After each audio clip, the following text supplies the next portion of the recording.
I have been hunting my whole life, and always feeling like the apex predator. I would often venture into the forest alone. During one vacation in late fall, I headed to a small town in the Crawford Mountains of Utah. In the local bar, when I shared I was there to hunt, one man said to me, "Be careful, the devil's angel may be watching you." Never took it to heart because no matter where I hunted, there were always campfire stories to scare the locals. The next day, I started out right before the sun came up to give myself time to scope out the area and find a place for my camp. Upon entering the woods, immediately something didn't feel right. All of my hunting skills and own personal gut feelings seemed a bit off. I blew it aside as just being tired from the trip up and decided to set up camp early.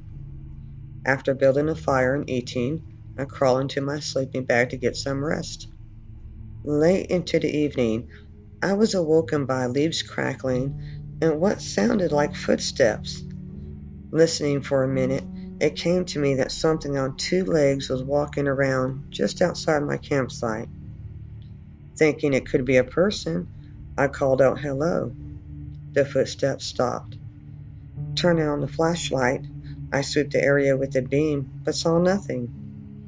Laying my head back down, I was able to sleep with no more interruptions. But on the second night, the same noises again woke me, and still my flashlight revealed nothing. It occurred to me that this was the first time I had ever felt like I was the one being stalked.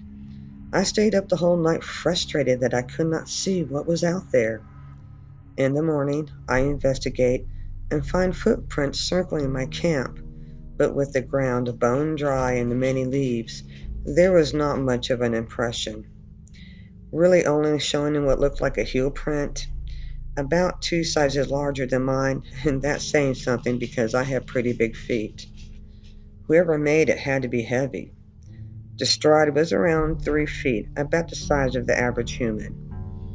Looking up close to a big tree, I could see the smaller lower branches were freshly broken, as if something had ripped them off recently. Someone was messing with me. All evidence pointed it to be a person. I had heard the stories of wild men that lived deep in the woods. Maybe some of them were true. Whoever it was not going to scare me off. My third night, while cooking dinner, all of a sudden, I felt an unwelcome presence somewhere close by. I'm talking every hair on my body stood at attention. Something was out there, watching me with a laser-focused stare. The light from the pretty large fire I had built made the area around me glow. I looked to a tree about 40 to 50 yards in front, and there it was, a creature unlike anything I'd ever seen. I didn't see its full body, but I did see that it had massive wings that reached the ground, maybe around 7 feet tall. With its head mainly in the dark, I could not make out many features except for it had a giant forehead with huge half-moon-shaped eyes that looked yellow but red at the same time. Looked to be hairless, too. Its skin seemed to be in a constant flux of changing colors, for it went from a pale gray to a dark gray and back again to a pale gray, almost as if the light from the fire was affecting it. The one hand I did see unnerved me the most with its 4 claws that looked like tusks of an elephant, with each one measuring about 2 inches long. The claw tips were not sharp but somewhat rounded. "It's some kind of giant reptile from Jurassic Park," was the first thought that popped into my head. This thing was a badass, make no mistake about that. A shockwave rocked my body. I just couldn't believe what I was seeing. OMG. It's the devil's angel. What to do, what to do? My rifle laid several feet away, and each plan I came up with ended with the question, will I be fast enough? And the answer was always, I don't know. The creature made no sudden moves towards me, and I decided that not doing nothing was the best form of action. In reality, I was numb with confusion, because this moment in my life could not be real. We stared at each other for endless minutes, and eventually the creature just casually walked away, as if almost saying, "These are my woods, not yours." Needless to say, I got lots of sleep that night. Psych! I hightailed it out of there early the next morning, cutting my hunting trip short. It could have those woods, for I would never be back. I still love to hunt, but because I'm not so sure about being an alpha hunter anymore, at least one friend is always with me now. At 17, because it was just me and my mom, our relationship became pretty tight. We would try to arrange our schedules that allowed us to drive together because she didn't like taking a long walk from her parking spot to our apartment at night by herself. One evening, after work, my mom and I were crossing the street level parking lot to reach our place. We had just passed a long chain link fence when we heard the sound of it move behind us. Immediately, we stopped talking and looked back. The apartment lights reached just far enough to make out to a horror a solid black figure on the other side of the fence. The light that was protruding through the fence allowed us to see it clearly. It stood out. A living, humanoid shaped shadow, but without a physical body is the best way to describe it, for it had zero features. It puts its hands on the fence and shakes it hard as if trying to get our attention. Then it starts motioning for us to come over. Instead of moving like a person, its movements were, well, it's hard to explain, but it was almost like watching an astronaut working on the moon. Being terrified, we ran to our front door. I made my mom look for her keys faster, which didn't help because it threw off her concentration of finding the right one.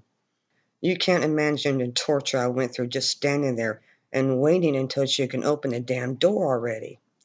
It was at this point that freaking scenarios started playing in my head of how I could die a horrible death by a boogeyman.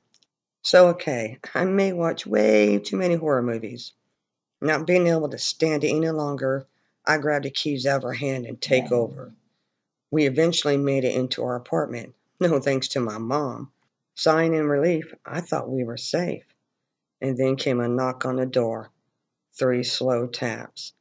I jumped up so high in fright, my head hit the ceiling. My mom looked over at me with wide eyes.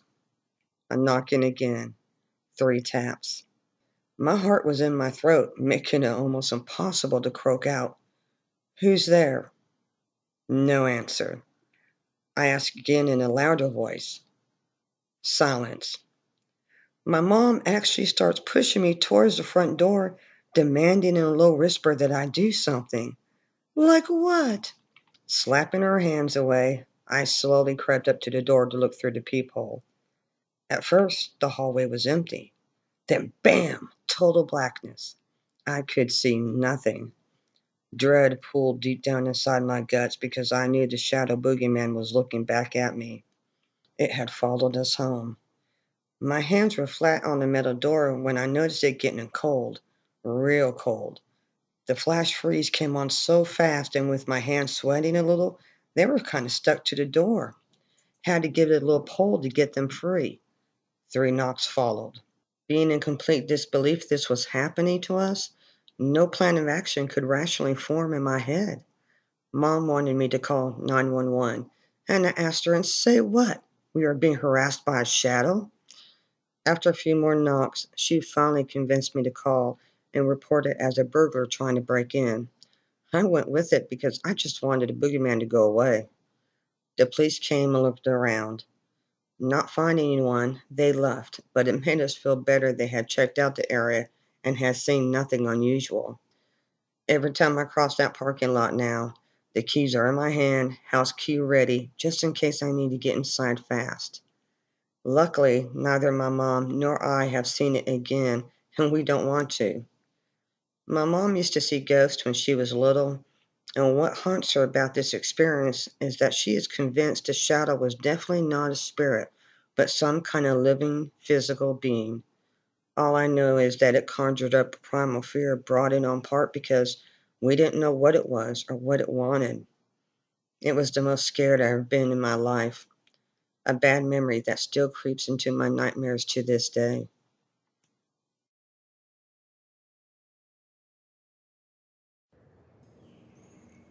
I'm sharing a story my great grandfather told me many years ago.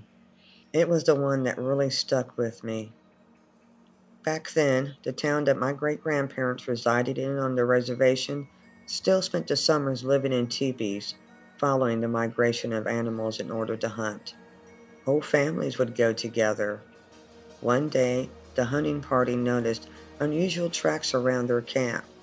They thought it was possibly from a very large deformed wolf at first. Its print showed only a two-claw impression, but it looked as if it could walk on two legs, yet when running was on all fours. Whatever it was too close for comfort. So my great grandfather, who was 13 at the time, along with his dad and a group of men, went hunting for it. The last several days it had been raining, making it easier to track the animal, but the ground was getting pretty muddy, which slowed them down. On the second day, the men were following the tracks when they found themselves trying to walk through so much mud it was impossible.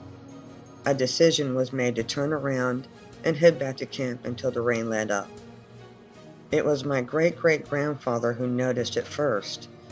There was what looked like blood on his boots. He bent down to look and found the mud all around him had blood mixed in with it.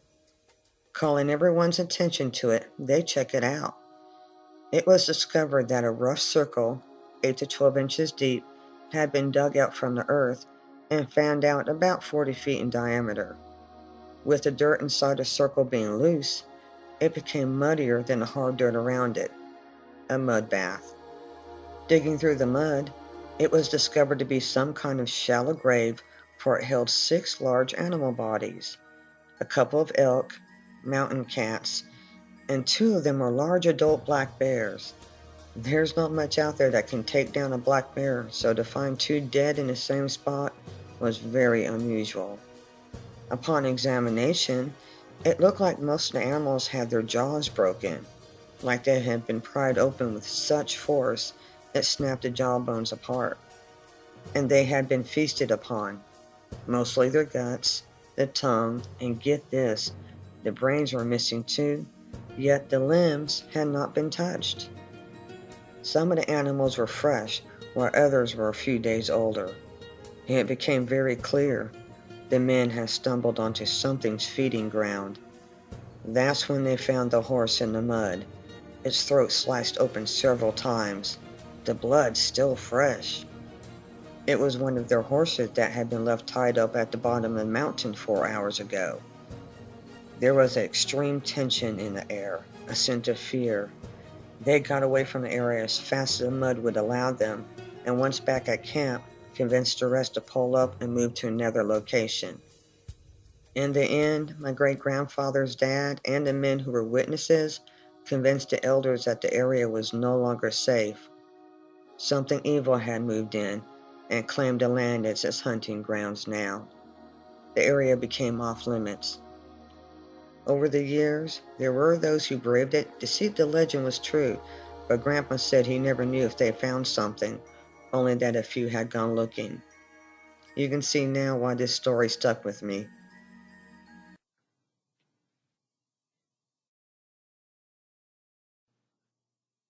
When I was a kid, a friend and I were walking home from school. It was a sunny blue sky, when all of a sudden it seemed as if a darkness was creeping in, like a cloud covering the sun, but there were no clouds. Looking behind us, I saw a huge shadow moving towards us fast, and before I knew it, it enveloped us and plunged a whole block into a semi-darkness. Yet we could still see the street up ahead bathed in sunlight. A strange deafening noise started. It sounded like thousands of bed sheets being shaken out at once. Then this wind comes out of nowhere. It was so strong and heavy, it made it difficult to move. Believe me, we tried to run, but were going nowhere fast because the wind kept pushing us down. There was something above us. It was hard with the G forces, but we managed to look up to see what appeared to be a gigantic prehistoric bird, and the sound and wind we were feeling was coming from it flocking its wings. It was flying just above the houses and treetops. It didn't appear to have feathers. The wings were membranes like a bat's. Passing by so quickly, we never got a good look at its head, but the tail was long, flat, and dangerous. Its tip swiped the treetop, slicing right through it like knife in warm butter. We were petrified with fear. That thing was fast. It flew over us in a matter of seconds. Taking a moment to get our breath back, we crouched there, watching it fly away. I'm not 100% sure what it was, but it resembled some kind of flying dinosaur, except it was much, much bigger than any pterodactyl I had ever seen at the movies or in books. My mom was upset when I came home with road dirt on my white school shirt and skinned knees and palms.